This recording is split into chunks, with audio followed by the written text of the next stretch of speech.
People like you will never move up here. Angela's words sliced through the conference room like a blade. I stood frozen mid-presentation, my laser pointer still aimed at the screen behind me. 30 faces stared at me, some shocked, others avoiding eye contact. My supervisor sat back in her chair, arms crossed, a thin smile playing on her lips. The quarterly performance charts I'd spent 2 weeks perfecting suddenly felt meaningless. My voice caught in my throat as I tried to continue, but the words wouldn't come. Angela stood up, smoothing her blazer. Let's take a break. Monica, we'll discuss your presentation skills later. She walked out, and the room emptied quickly. I stood there alone, trembling, staring at my charts. Everyone had seen it. Everyone had heard her dismiss me like I was nothing. The humiliation burned through my chest, hot and acidic. But beneath the shame, something else stirred. Something cold and calculating. I gathered my papers with shaking hands and made a silent promise to myself. This wasn't over. Not by a long shot. Angela had just made the biggest mistake of her career. I walked back to my desk on autopilot, my face burning. My hands trembled as I set down my presentation folder. Around me, the office buzzed with normal activity, but I felt like everyone was watching me. Keyboard clicks sounded louder. Phone conversations seemed to pause when I walked past. At the cubicle next to mine, Brian quickly looked away when our eyes met. Sophie, the junior analyst Angela favored, actually got up and left when I sat down. I took a deep breath and logged into my computer, forcing my hands to stay steady. I can't believe she said that. Someone whispered behind me. The words were meant to be sympathetic, but they only made the shame worse. I closed my eyes and counted to 10. I wouldn't cry. Not here. Not where Angela could see. I opened my email and saw 3 new messages, all work requests. Normal tasks. Normal day. Except everything had changed. Inside my chest, something hardened. The hurt was still there, but underneath it, a decision was forming. I wouldn't quit. I wouldn't give Angela the satisfaction. Instead, I would be smarter, quieter, and more strategic than she could ever imagine. I would win. My name is Monica Reyes. I'm 28 years old, and I've worked at Thornfield Marketing Solutions for 4 years.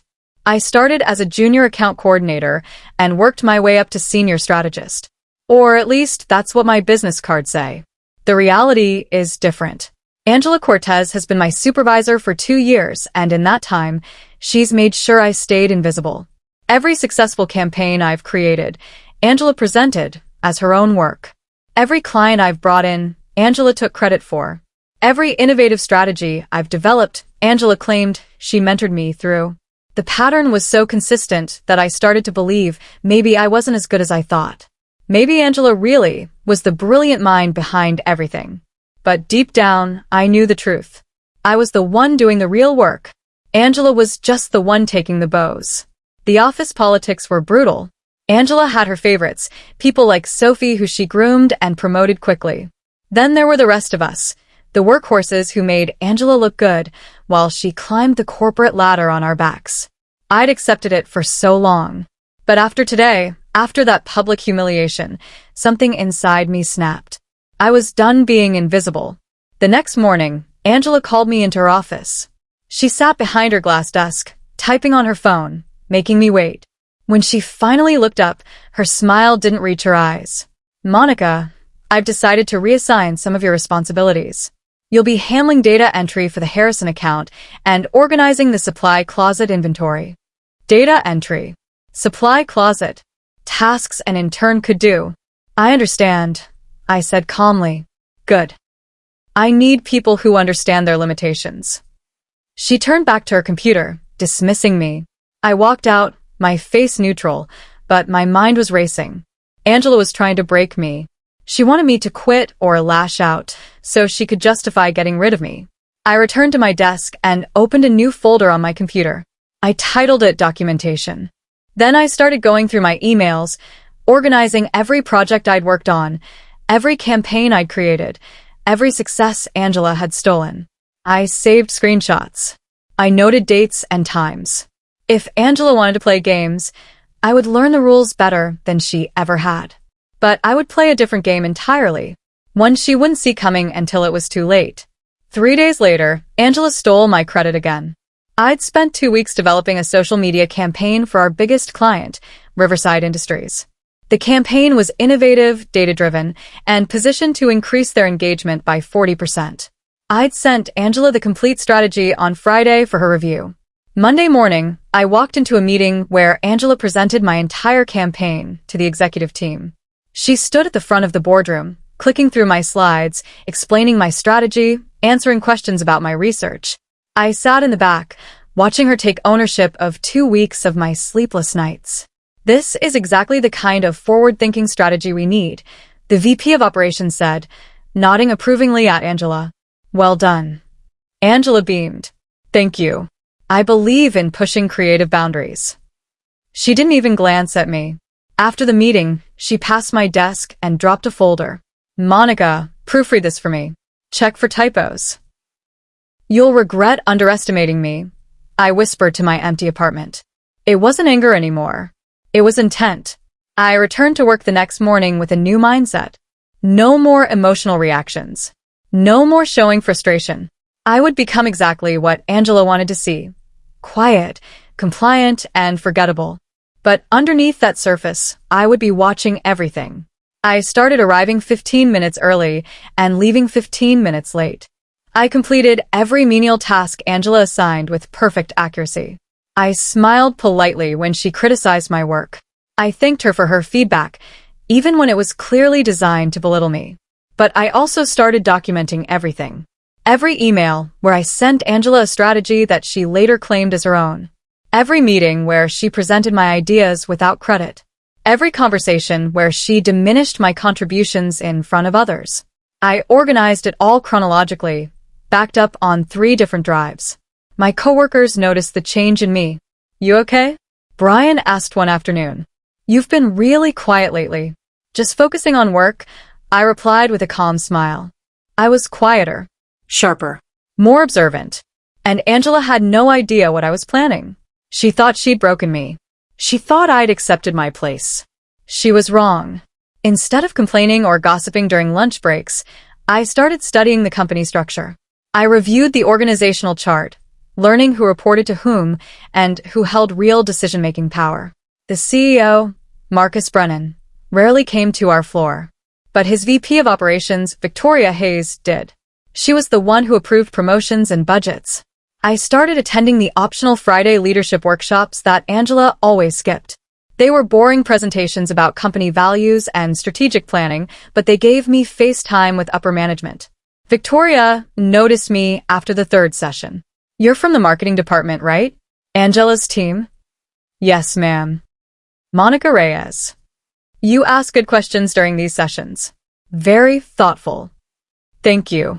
I believe in understanding the bigger picture. It was a small interaction, barely 3 minutes, but it planted a seed. I was becoming visible to people who mattered, people above Angela's head. I volunteered for cross-departmental projects Angela considered beneath her. I helped the finance team with their quarterly presentation. I assisted HR with their new employee orientation materials. Executives started recognizing my name, my face, my reliability. Angela never noticed. She was too busy taking credit for other people's work to see me building my own foundation. Sophie knocked on the break room door frame one afternoon while I was making coffee. She looked nervous, glancing over her shoulder. Monica, can I ask you something? I gestured to the empty chair. Of course. She sat down, wringing her hands. Angela asked me to take over the Riverside Industries account. She said you couldn't handle it anymore. There it was. Angela was replacing me with her favorite. That's fine, I said calmly. I'm sure you'll do great. Sophie blinked, surprised by my lack of reaction. The thing is, I don't really understand the strategy you developed. Angela gave me her files, but when I asked her questions, she couldn't explain some of the analytics. Because Angela didn't understand them either. She'd never actually done the work. I could walk you through it if you'd like, I offered. Really? You're not mad. Why would I be mad? We're on the same team. Over the next week, I coached Sophie through the campaign strategy, explaining the research, the target demographics, the expected outcomes. She was smart and eager to learn.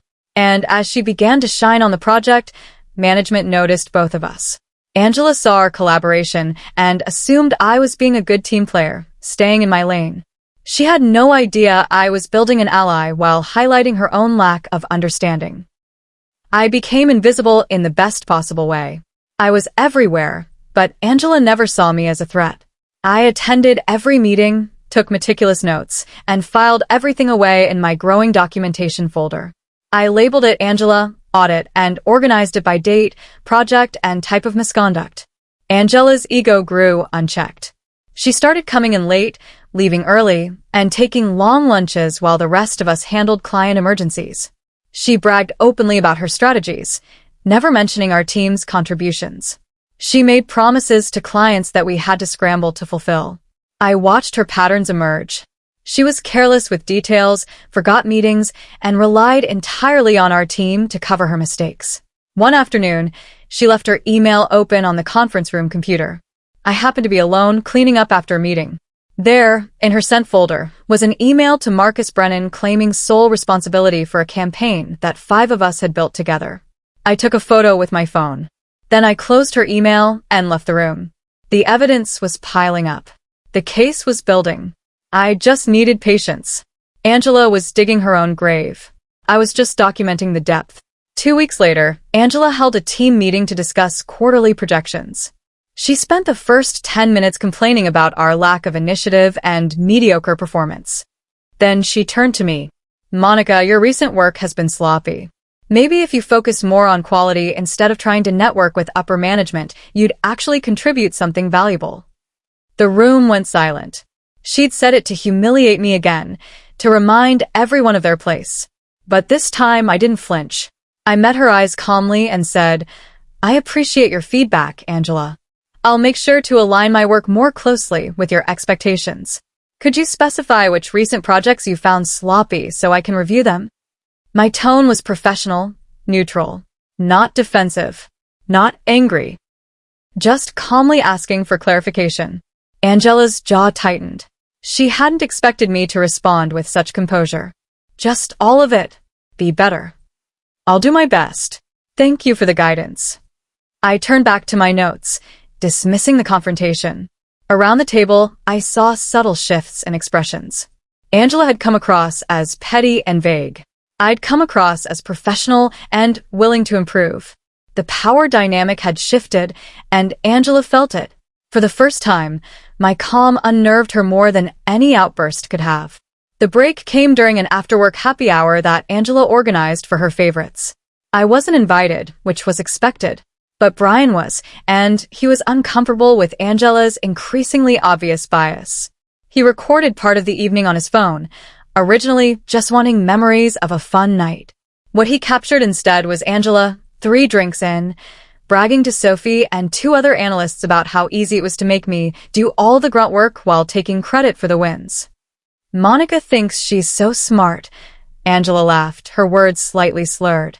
"But she doesn't understand how this business works. You need presence, confidence. She's just a worker bee. She'll never be more than that." Brian sent me the audio file the next morning with a simple message. "Thought you should hear this." I listened to it 3 times. Then I saved it in multiple locations, backed up on the cloud, and added it to my documentation folder. For the first time since the conference room humiliation, I smiled genuinely.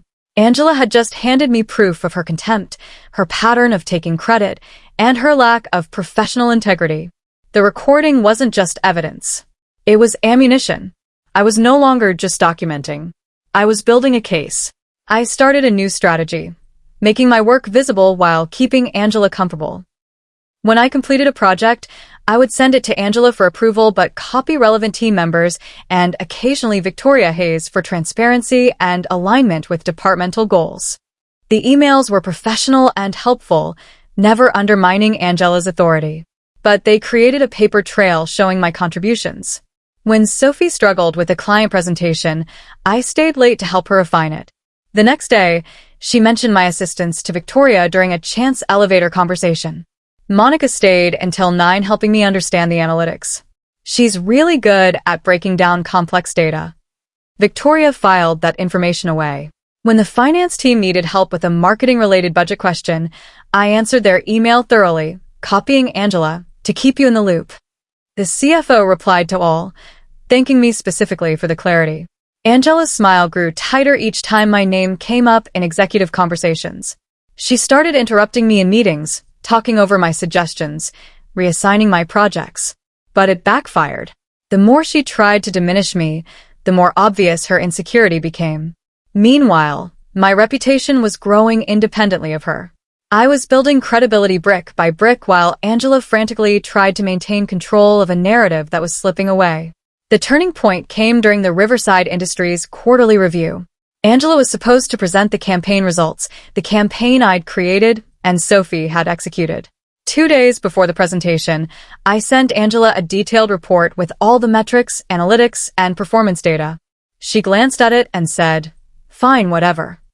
The morning of the presentation, Angela stood in front of Marcus Brennan, Victoria Hayes, and 3 other executives. She clicked to the first slide, started talking confidently, then stopped. The numbers on the screen didn't match what she was saying. She'd mixed up the metrics. The engagement rate increased by 15%, she said, pointing to a chart that clearly showed 42%. Actually, Angela, I said quietly from the back of the room, that's the conversion rate. The engagement rate is on slide 7. She glared at me. I know that, Monica. I was just testing if everyone was paying attention. But the damage was done. For the next 20 minutes, she stumbled through the presentation, confusing terms and misreading data. Finally, Victoria interrupted. Monica, since you seem familiar with these numbers, why don't you walk us through the remaining slides? I stood up, walked to the front, and presented the rest of the campaign results clearly and confidently. I explained the strategy, the execution, and the impressive results. Marcus asked questions, and I answered them precisely. When the presentation ended, Victoria said, "Excellent work on this campaign. Very impressive results." She was looking at me, not Angela. Angela's face flushed red as I returned to my seat. The shift happened faster than I expected. Within 2 weeks of the disastrous Riverside presentation, executives started requesting me directly for projects. Can Monica handle the Westfield pitch? She has a good grasp of the data. Let's have Monica sit in on this strategy meeting. Monica, could you review this proposal before we send it? Each time, Angela had to approve the requests, and each time, her authority diminished a little more. The team noticed. Brian started coming to me with questions instead of Angela. Sophie asked my opinion before sending work to Angela. Even the junior coordinators began copying me on emails as if I were already in a leadership position. Angela's control was slipping visibly. She started micromanaging everyone, demanding to be copied on every email, approving every small decision. She arrived earlier and stayed later, desperately trying to reassert dominance. But it had the opposite effect. Her desperation made her look weak. One afternoon, I overheard 2 analysts talking in the break room. Monica's basically running things now, right? Angela's just the title. Yeah, Monica actually knows what she's doing. Angela just takes credit. I didn't say anything. I didn't have to. The office had already decided who the real leader was. The transformation was complete. The underdog had quietly become indispensable, while the bully became a liability. Angela sensed the danger, but didn't understand its source. She started sabotaging me, or trying to. Files I needed would mysteriously disappear from shared drives. I wouldn't be included in email chains about my own projects. Meeting invitations would somehow not reach my inbox. But I was 3 steps ahead. I kept local copies of all my files. I had team members who would forward me emails I was suspiciously left off. I documented every instance of exclusion with timestamps and screenshots. When a critical client email accidentally wasn't forwarded to me, I already had it because Sophie had copied me separately. I responded to the client professionally and solved their issue, then forwarded the resolution to Victoria to close the loop on this matter. Victoria replied, "Thank you for catching this, Monica. Please keep me copied on client communications going forward." That simple sentence changed everything. Victoria had just given me permission to bypass Angela on client matters. Angela tried to object, but Victoria's response was firm. Monica has proven herself reliable with client relationships. This is about what's best for the company. Angela's face went pale. For the first time, she realized she was losing control not because I'd attacked her, but because I'd simply been better at the job. Her sabotage attempts had backfired, exposing her pettiness while highlighting my competence. I compiled everything into a confidential performance timeline. The document was 37 pages long, meticulously organized into sections: stolen credit, false performance reviews, workplace sabotage, and unprofessional conduct. Each claim was supported by emails, recordings, screenshots, or witness accounts. I documented how Angela's actual output was minimal, how her decisions had lost clients, and how her management style had created a toxic environment. I noted the 3 team members who'd quit in the past year, citing Angela's behavior in their exit interviews. I included the audio recording of Angela bragging about manipulating me. I highlighted the pattern of favoritism that violated company policy. But I didn't send it. Not yet. I needed one more element, a catalyst that would make executives receptive to the information. Timing was everything. If I sent this too early, it would look like sour grapes. If I sent it too late, Angela might recover her position. So I waited, patient as a chess player, watching Angela dig herself deeper. She was unraveling, making mistakes, alienating people. All I had to do was wait for the perfect moment. And then it came. The Paramount Industries account was our biggest client, worth $3 million annually. Their contract renewal was coming up, and they'd expressed concerns about our recent service quality. Marcus Brennan personally assigned Angela to handle the renewal, making it clear this was a priority. Angela delegated the entire project to me and Brian with a deadline of 3 days. "Figure it out," she said, then left for a off-site meeting. That was really a spa day according to her Instagram story. Brian and I worked around the clock, rebuilding the client relationship, analyzing their concerns, and developing a new service package. We scheduled a video call with Paramount's CEO for Friday morning. Thursday night at 8, Angela emailed demanding we send her all materials so she could review and polish them. I sent everything, knowing exactly what would happen. Friday morning, Angela presented our work to Paramount's CEO, but she hadn't actually reviewed any of it.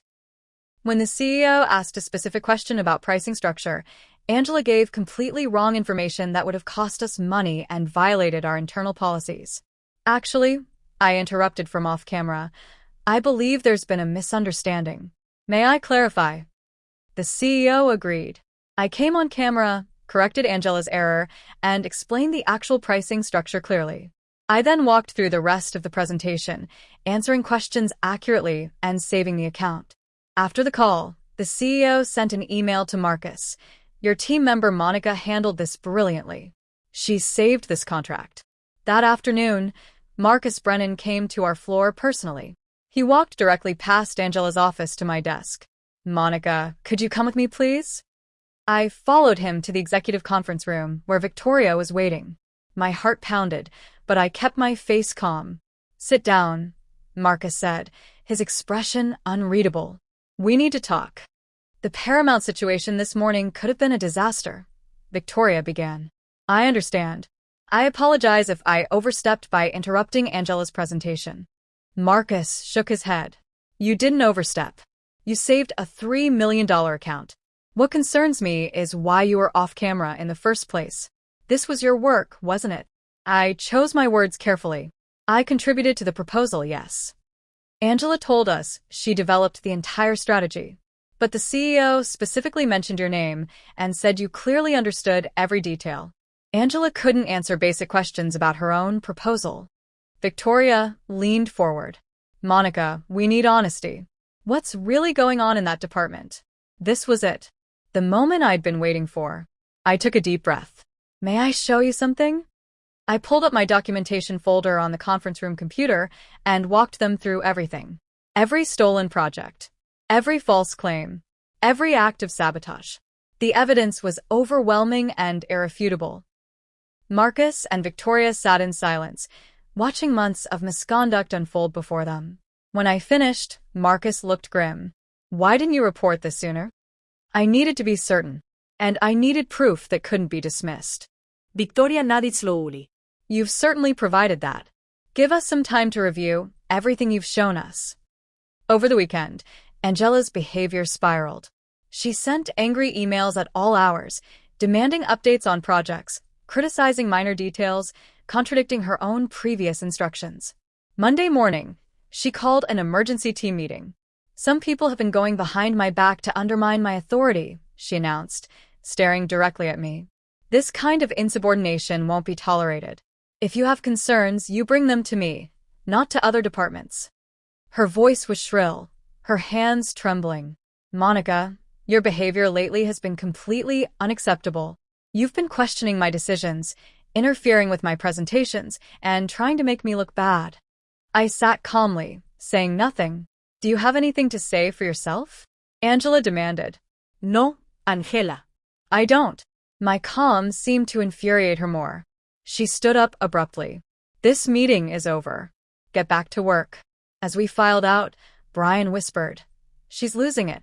He was right. Angela was unraveling publicly. She yelled at Sophie for a minor formatting error. She accused Brian of deleting files he'd never touched. She called an analyst incompetent in front of clients. By Tuesday afternoon, 3 people had complained to HR about her behavior. Victoria Hayes witnessed Angela berating a junior coordinator in the hallway over a printer jam. The contrast couldn't have been starker. Angela was chaos and rage. I was calm and confident. The choice for leadership was becoming obvious to everyone. Wednesday morning, Angela called me into her office and closed the door. I know what you're doing, she said quietly, her voice shaking. You've been sabotaging me, turning people against me, trying to steal my position. I remained standing, my face neutral. I've simply been doing my job, Angela. You're a snake, a manipulative, ambitious snake. I should have fired you months ago. You told me I'd never be promoted here, that people like me don't move up. Remember? Her eyes narrowed. And I was right. You think you're so clever, but you're nothing. You'll always be nothing. If that's everything, I have work to do. I turned to leave. We're not finished. Angela shouted.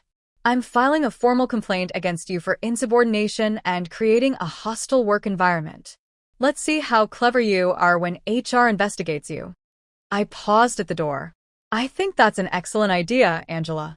A formal review would be very clarifying for everyone involved. I left her office and went straight to Victoria Hayes. Angela just threatened to file an HR complaint against me for insubordination. I'd like to request a formal review of my performance and workplace conduct. I have extensive documentation I'd like to present. Victoria's expression didn't change, but something flickered in her eyes. Approval, maybe. Submit your request formally. I'll make sure it's expedited. The trap was set. Angela had demanded an investigation. She was about to get one, just not the outcome she expected. Thursday afternoon, Angela was called into a closed-door meeting with Marcus Brennan, Victoria Hayes, and the head of HR. The blinds in the conference room were closed, but we could see shadows moving inside. The meeting lasted 2 hours. When Angela emerged, her face was ashen. She walked directly to her office, grabbed her purse, and left without speaking to anyone. Whispers spread through the department like wildfire. Did you see her face? Something major just happened. Is she coming back? I kept working, my headphones on, my expression calm. But inside, my heart was racing. Friday morning, Angela's office was dark. By noon, people were openly speculating. Sophie came to my desk nervously. Monica, did something happen with Angela? She's not answering emails. I'm not sure, I replied honestly. I'm sure we'll get communication from leadership soon. At 3 o'clock, Victoria Hayes sent a department-wide email requesting everyone gather in the main conference room at 4 for an important announcement. The speculation reached fever pitch. People clustered in nervous groups, theorizing. Brian caught my eye across the room and raised his eyebrows questioningly. I shrugged, though my palms were sweating. At 4 o'clock exactly, Marcus Brennan and Victoria Hayes entered the conference room. The chatter died instantly. Thank you all for gathering, Marcus began. We have an important organizational announcement to make. Marcus continued, his voice formal and measured. Effective immediately, Angela Cortez is no longer with Thornfield Marketing Solutions. We thank her for her contributions and wish her well in her future endeavors." The room buzzed with shock. Angela was gone. Just like that.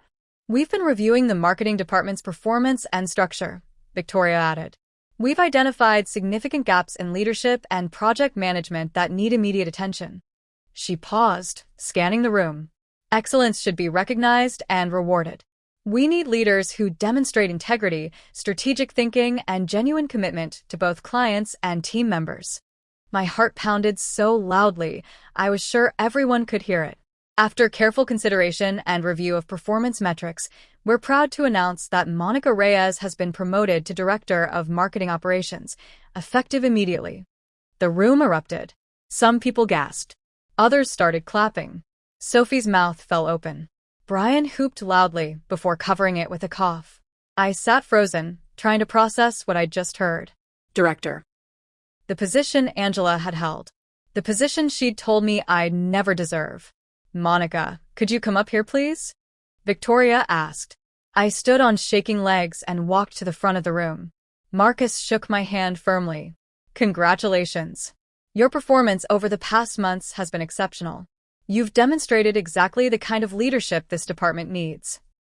The applause was genuine now, filling the room. I looked out at faces that were smiling, supportive, proud. These were people I'd worked alongside, helped quietly, treated with respect. This was my team now. And they seemed genuinely happy about it. Monday morning, I arrived to find my belongings had been moved to Angela's former office. The large corner office with windows overlooking the city. The space she'd ruled from with intimidation and stolen credit. I set my bag down on the desk, the same desk where Angela had belittled me countless times, and took a deep breath. The morning sun hit the polished surface differently than I'd imagined. There was no moment of triumphant glee. No desire to gloat. Just a profound sense of relief. The weight I'd been carrying for 2 years, the constant vigilance and documentation and strategic planning, suddenly lifted. I was free. Free to lead the way I'd always believed leadership should look. Free to give credit where it was due. Free to build people up instead of tearing them down. Sophie knocked on my open door nervously. "Can I come in?" "Of course. You never have to ask." She sat down, looking at the office with wide eyes. "I owe you an apology. I knew Angela was taking credit for your work. I knew she treated you unfairly. And I said nothing because I was afraid she'd target me next. Sophie, you don't owe me anything. Ida. And I want you to know, I'm going to work really hard to earn your trust. You already have it. You're brilliant at what you do. I'm just going to make sure everyone knows it." She smiled, tears in her eyes, and left. I turned to my computer and opened my documentation folder. All those months of evidence, carefully compiled, now obsolete. I backed it up one final time, then deleted it from my work computer. That chapter was over. The first few weeks were intense. I met with each team member individually, learning their career goals and concerns. I reviewed every active project, understanding what was working and what needed improvement. I established new policies, transparent credit for work, clear communication channels, and regular feedback sessions. The changes were immediate and visible. Projects that had been stalled under Angela's chaotic leadership moved forward smoothly. Team members who'd been quiet and nervous began contributing ideas. The energy in the department shifted from fearful to collaborative. I promoted Brian to senior strategist based on his consistent excellence. I gave Sophie the lead on a major campaign she'd been ready for months, but Angela had blocked. I hired 2 new analysts and made sure their onboarding was thorough and supportive. Victoria stopped by my office one afternoon. The client feedback has been overwhelmingly positive since the transition, and team morale scores are the highest they've been in years. That's good to hear. She studied me for a moment. You know, when I first looked at your performance reviews, they painted you as mediocre at best. But your actual work output told a completely different story. That discrepancy is what made me start investigating. I'm grateful you did. What you did took courage. And patience. Most people would have either quit or lashed out. You did neither. You built a case and waited for the right moment. That's the mark of a true strategist. After she left, I sat back in my chair and looked out at the city.